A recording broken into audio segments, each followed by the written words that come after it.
Donc je m'appelle Steve et je travaille au matériel depuis 3 ans. Là, on manifeste encore et toujours contre la réforme parce que on est opposé au texte de loi et en l'état on ne peut pas l'accepter. Vanessa, je suis à SCT, à l'ECT de Rouen-Normandie. Le mouvement il a été suivi depuis le premier jour, on est à 9 jours, on est énormément à avoir suivi. Piquet de grève tous les jours, on est épuisé, on est en train de s'essouffler parce que malheureusement beaucoup de gens ne nous ont pas suivis et aujourd'hui on se rend compte qu'on se bat tout seul et on a vraiment l'impression qu'on a perdu malheureusement et on est tous écœurés.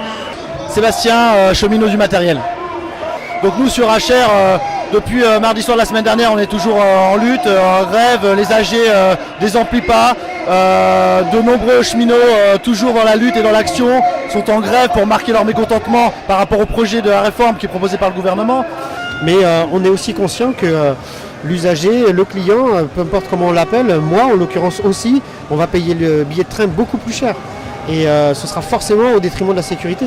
Parce que quand on fait rentrer des notions financières dans un service comme le ferroviaire ou d'autres, il faut absolument dégager des bénéfices. Et pour dégager des bénéfices, il faut rogner là où on peut rogner.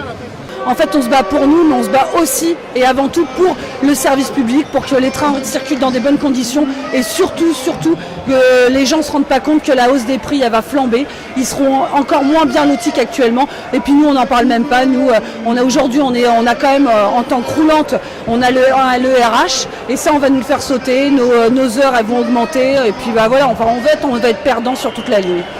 Je pense qu'aujourd'hui, quand Qvili a reçu les organisations syndicales, il a donné raison à notre mouvement d'aujourd'hui puisqu'il a dit qu'il fallait retisser un lien entre les 3 EPIC. Donc aujourd'hui, ce que portent les organisations syndicales sur la plateforme revendicative nous conforte dans notre démarche puisqu'il n'y avait pas de lien entre les 3 EPIC avec des conseils d'administration séparés, des CCE séparés.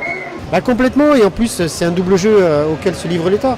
Ils vont vendre très certainement des lignes qui sont rentables, donc cet argent, au lieu de rentrer dans les caisses de l'État, va aller directement dans des fonds privés, et tout ce qui ne sera pas rentable sera à la charge du contribuable. Donc encore une fois, nous, on est pénalisés 2 fois par cette réforme en tant que cheminots. Ce que je reproche, c'est qu'on veut nous sédentariser, on veut nous ouvrir au privé, et bref, en gros, même nos usagers aujourd'hui, ils vont être perdants. Alors nous, côté sur HR et le périmètre d'HR, on a des brigades côté équipement qui ont été remplacées par des entreprises privées pour faire le travail depuis la semaine dernière.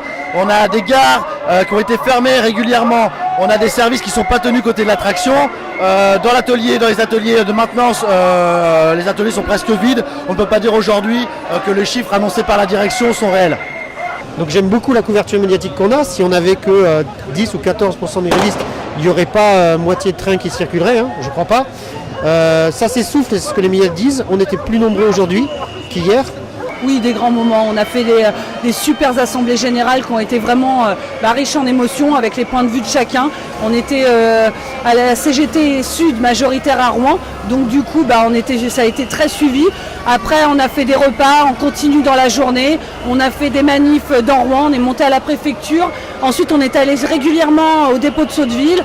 Alors le mouvement des intermittents aujourd'hui, je pense qu'il doit être visible et c'est pour ça que nous, cheminots, aujourd'hui grévistes, sont aussi dans la rue en lien avec les attaques aussi qu'ils subissent sur leur statut au niveau du gouvernement. Je pensais qu'on avait voté un gouvernement de gauche, mais je me suis trompée. Voilà, belle erreur. Là, ils essayent juste de ramener les voix vers eux, quoi. C'est une manœuvre politique. Je suis persuadé qu'ils ne connaissent pas la réforme et qui s'en sont jamais intéressés. Pour preuve, il faut regarder le nombre de députés qu'il y avait à l'Assemblée nationale ces derniers jours. On en a compté 33 sur plus de 500. Donc c'est lamentable, c'est juste lamentable. Aujourd'hui, ce qu'on peut voir, c'est que le gouvernement tend la main vers l'avant, mais la main est vide, puisqu'il n'y a aucun plan de financement réel pour rembourser la dette. C'est leur avenir, mon avenir. Le jour où, si ça passe, et si ça passe comme ça en l'état, notre avenir, il n'est pas garanti à la SNCF, pour personne. Je pense qu'aujourd'hui, le mouvement doit continuer sous différentes formes. Les AG sont souveraines, c'est les AG qui décident, c'est les cheminots grévistes qui voteront. Pour l'instant, on est essentiellement, majoritairement dans une reconduction nationale. Donc j'espère que ça va continuer et on verra d'ici la semaine prochaine. On est énormément de Rouennais aujourd'hui à être venus à Paris pour dire si on sort de ce mouvement, on sortira au moins la tête haute.